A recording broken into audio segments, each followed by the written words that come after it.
the tide of grief still ebbs and flows, tumbling onto the shore in silver-white surges of sorrow that roll out again. For 10 years, Karibaran and his wife Chudamani have stood on this beach.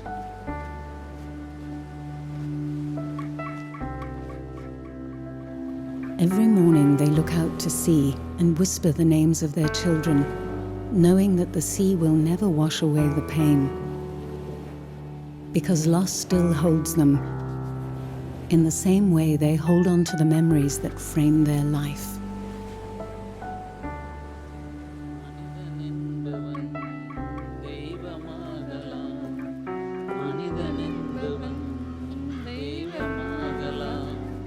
மனமிருந்தால் பறவை கூட்டில் மான்கள் வாழலாம். மனமிருந்தால் பறவை கூட்டில் மான்கள் வாழலாம். வழி இருந்தால் கடுகுக்குள்ளே மலையை காணலாம். வழி இருந்தால் கடுகுக்குள்ளே மலையை காணலாம். On the 26th of December 2004, Karibaran woke up to celebrate his 40th birthday, a day he was never to forget for the rest of his life. When I was sleeping on the bed, my son Kribasan, he came to me and he was falling on me and then kissing me. I said, "What are you doing, Kribasan?" He said, "Daddy, wish you happy birthday, Daddy. Please get up." Oh, I forgot it. Oh, thanks, my dear son. I kissed him and hugged him. Happy birthday to dear Daddy. Happy birthday to you. Thank you. My older kid, she brought the coffee with the tray and said, "Daddy, I prepared special coffee for you." Happy birthday. Karibaran's last moments with his beloved children would be frozen in time forever.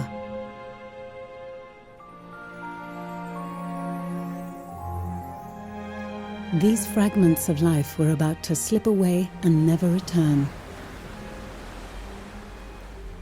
So when I'm playing with my son as a cricket, he was just about to beat the ball. He was telling me, "Daddy, Daddy, look at the ocean." When I'm turning back, there was a 20 feet height of the wave, just still is rising up. I could see like a mountain. I said, "My son Kripasan, run fast."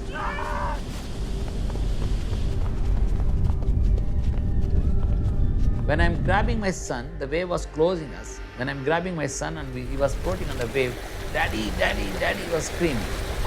I could not able to say that, "Don't worry." By the time the other waves lifting up and dropped me down.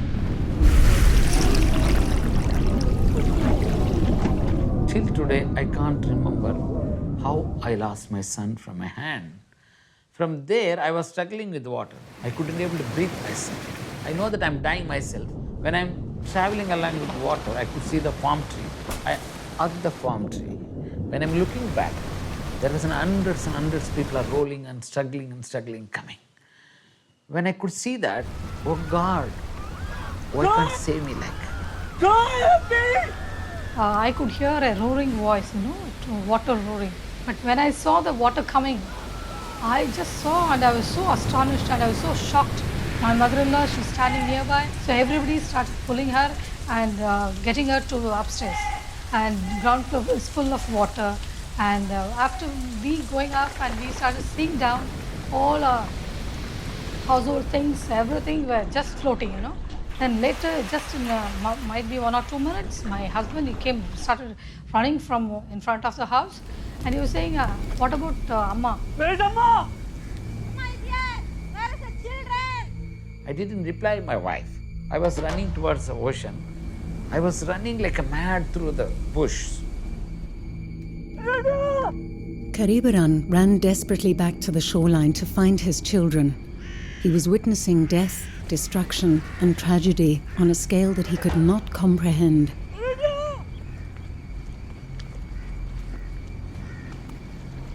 As he ran, Karibaran prayed that his children had somehow survived this horror.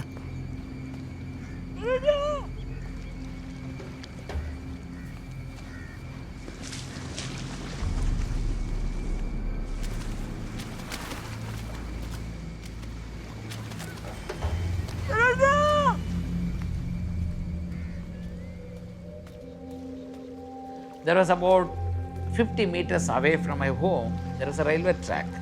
Behind the railway track, my older kid Rakshanya was sleeping like a stone statue. The body was a warmth. I was pushing her stomach, the water is coming through their mouth. But she couldn't speak, already she has been dead.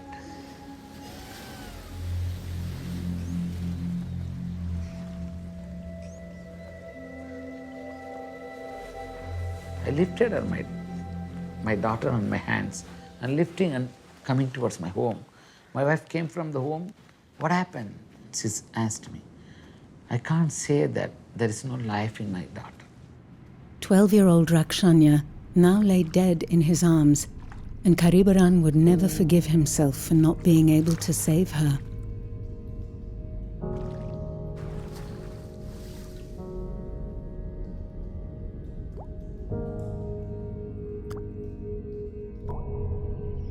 By the late afternoon, Karibaran and Chudamani were to identify the torn, drowned body of their youngest daughter, 9-year-old Karunya. They covered her battered body and washed her and dressed her with what they could find.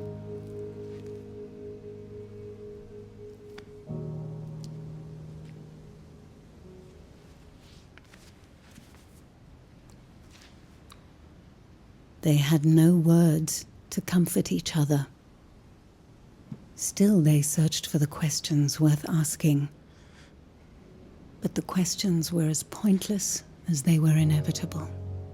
I was just asking God, like, why God, why this happened?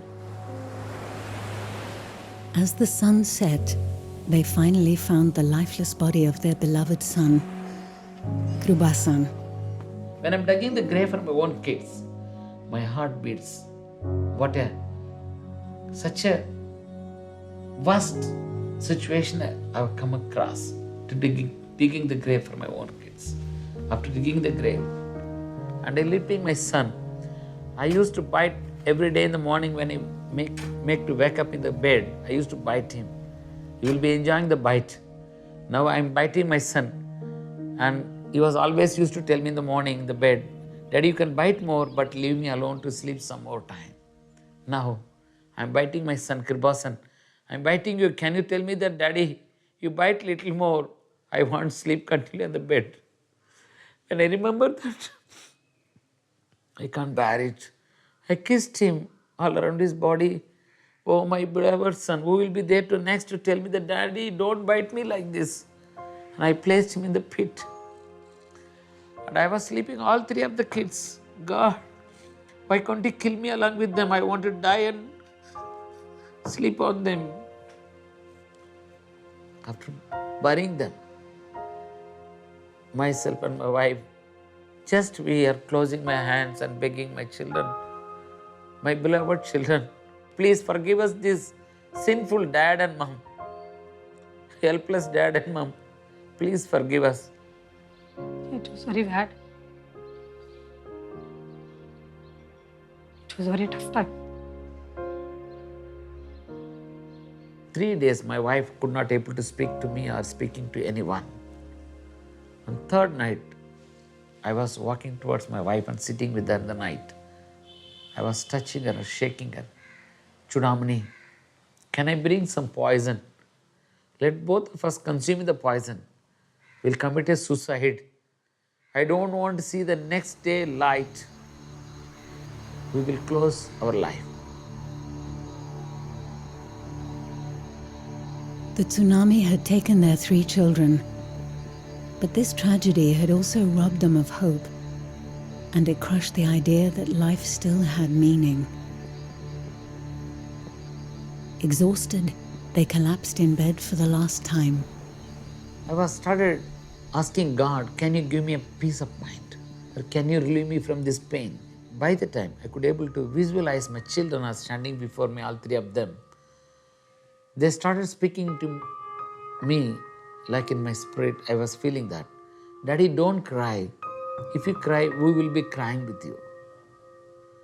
I was just asking in my mind that, what are you telling my beloved children? Yes, Dad, we are all safe in the hands of God. Don't cry. Miraculously that night, Chudamani had a similar dream, a dream that gave her purpose to live. God told me this. Don't cry, and God told me that you have a purpose to live. That is why you are alive. And this purpose would overcome the pain of loss. She found the strength to take a drive into the village to transfer her love to those who still needed her. That particular day, we could see 60 of the children, boys and girls both, they were just standing in the road without their father, mother, and some children both have died. So they were just in a very pathetic situation. Then that particular time, particular minute, God gave me a word. God gave me an insight in saying that, yes, you don't have children and they don't have parents. Why don't you take them?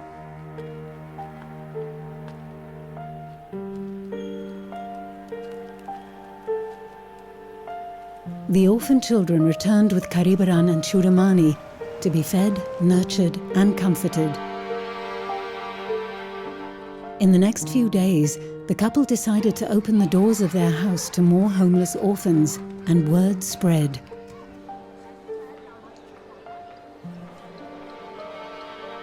Helping these children gave Karibaran and Chudamani a reason to embrace life again. And in all the pain and heartbreak, they discovered that a broken heart still beats. The mystery is not that we die, but that we live. And that love always leaves behind more than it takes. And this is what passes for hope. We have named this orphanage as a Nambikkai. Nambikkai means it's answer for.